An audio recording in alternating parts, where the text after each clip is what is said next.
let's stop the finger pointing. This is about trying to move the ball forward, so let's try to be constructive. Number two, let's just be clear about what the facts of what happened yesterday were. There's no walking away. There's no abandoning our obligations. We've had a market model in place for years that includes exactly what Bob is advocating for, which is a circuit breaker stock by stock. It's called an LRP. We've had them for years. They're for use in extreme volatility situations. I love what Niederauer said this morning on Squawk Box. He said, you could make the race cars go faster, but you throttle them. You take the plane off autopilot sometimes and you fly the plane. So we have these LRPs in place. That's what it is. It's a stock-by-stock circuit breaker. We announced to the market that, hey, guys, it's a volatile period. You can trade through us for the next 30 or 60 seconds, or you can work with us to discover the right price, and let's have people on the other side have time to come in. We invoked them yesterday in a lot of stocks, 5 Dow stocks in particular. It was 30, 60, 90 seconds.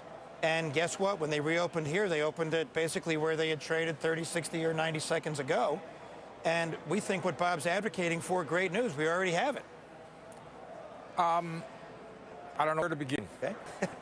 The problem comes because if there's a circuit breaker in effect here, right, the specialist is basically standing waiting because he realizes that something weird is going on and he wants to see the dust settle before he's going to let the stock trade again. Yeah, not exactly, right? So, go ahead, sorry, well, Mark. close enough? Yes. Again, we can't get too arcane. Right.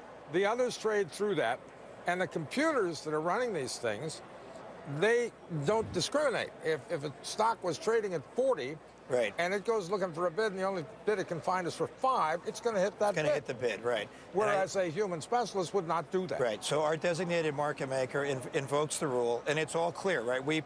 Everyone knows what the LRP in every stock is. That's what the circuit breaker stock by stock is. We put the note out to the markets, and they have 2 choices in that next 30 to 60 seconds. They can wait and work with us, and I think what Bob's proposing actually is that the industry should all work together and have these circuit breakers, and industry-wide they should be respected. Yet yesterday, the other choice the electronic markets have is to trade through us, and that's exactly what all the markets did yesterday. How did it get traded started? Through us. How did it get started? I mean, there's rumors that it got started with some trade in the futures market. I can tell you, Mark, it didn't get started here. No evidence of a fat finger trade in the equity markets from what I can see. The volume in these stocks actually during the volatile period where it went down and up, something like 30 million shares out of the 20 billion that traded yesterday. So it was a low volume, meltdown and then a quick melt up. So we invoked these rules. The other markets traded through us. You're exactly right, because the depth of book on these other electronic markets is very thin. Those computers just go out, and if it's a market sell order, they're going to go find the next bid that they find. It may not be down 10 cents. It may be down $10, and that's what happened. And then trades end up getting taken off the tape at the end of the day. Why don't you have unified breaks? Well, we put them in place. We think it's part of our market model. But why isn't it across the industry? Well, the other electronic markets have chosen to say that's, it's all competitive, right? We do it. We think it's a valuable part of the model. My guess is the regulators will not take a look at this and say, if it's just 30 or 60 seconds, that's not a halt. No one's walking away.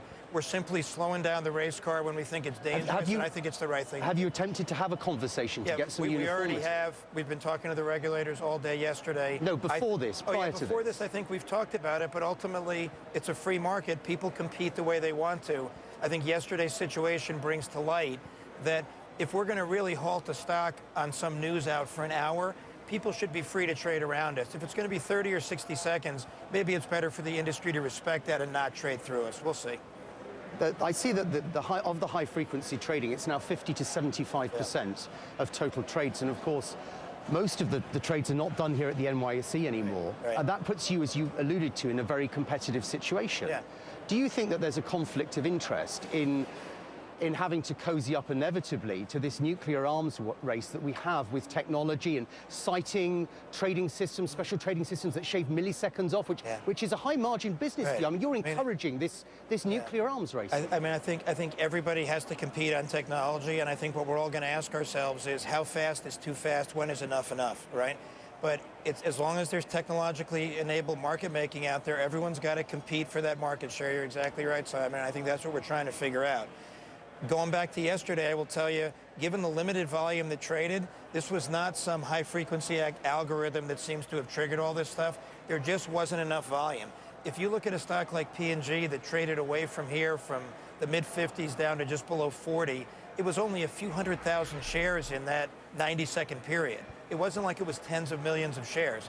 And another fact that I had the guys look up for me, P&G and Triple M alone, the move in the away markets in those two stocks, that was 400 Dow points. And then when you came on this morning, Mark, you said, it didn't feel like that was really a real down 1,000. No, I don't think it was. You're dead right. I mean, those two stocks alone, the move from where we were trading them to what the away markets traded them in those 90 seconds, that's 400 Dow points. But that's what was reported to the American public. Right.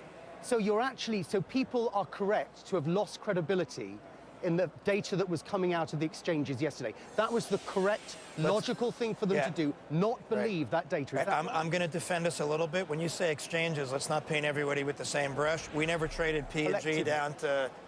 but you're right, the national market system reported trades, and this goes back to what Santelli said a few minutes ago.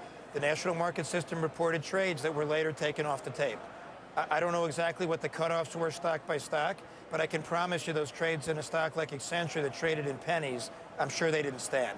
And we can argue about whether that's right, wrong, or otherwise, but it certainly does reduce credibility in the system. So who is the bastion then? Who is looking after the system? If you're chasing the high-frequency traders, which you are for margin, increasingly you're becoming a smaller player. I mean, nobody's discussed having unified circuit breaks. Who is standing up for the American investor? I think we've been trying to. As I said, we've had circuit breakers here already. We think it's the right market model.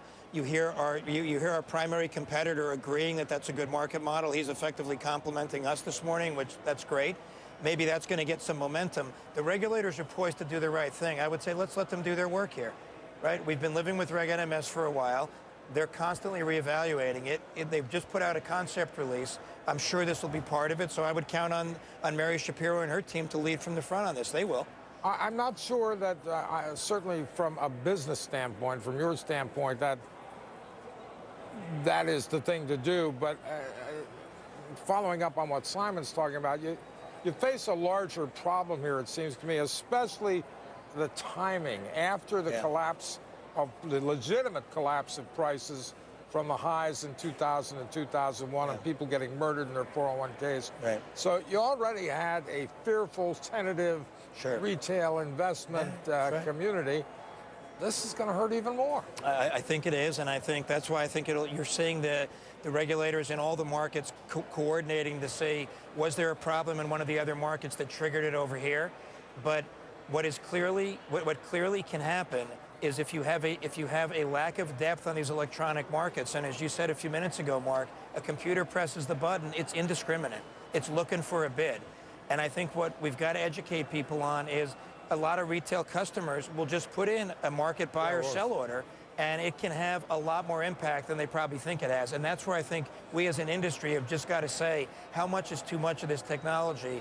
And that's why I'm pleased to hear the talk about circuit breakers. Meantime, I think it's right. The little guys that bought P&G on the cheap yesterday, you're cancelling their trades. I'm not. The NYSE is not canceling any trades. Their trades will be the electronic markets, including R1 at ARC. I just want to be very clear. We canceled about 4,000 trades. It sounds like the decision they made yesterday with the other exchanges in the SEC was P&G, and this is going to sound odd, guys. P&G only went down about 30%. It sounds like those trades are going to stand. It sounds like they picked a 60% cutoff. 60%. So you're right. As Nigerian said this morning on Squawk Box, if you bought Accenture at a dime, that trade's not standing. And you probably covered it at, let's say 30. You're short at 30 coming in. It's something we've got to fix as an industry, right? Because it's not sustainable. Lesson number one for the public: do not use market orders. Oof. Trade on the primary exchange. Well, how does a retail customer, though, especially let's say you're online with Schwab or TD Ameritrade or any of these people, you can't specify what exchange you're ordering. There are ways you can take more control of your order flow, but you're right, a lot of the routing engines do take over. Sure. And I think what we've got to say is, I think what there'll be a call for after this is, if we're following our market model and it's well published, and I reiterate, we're not walking away from anything. I think what you're going to see is a movement that in that 30 or 60 seconds, let's have the industry respect those It's a sensible pause. Just for clarification, people that bought P&G at 39, I think that trade That stands. stands.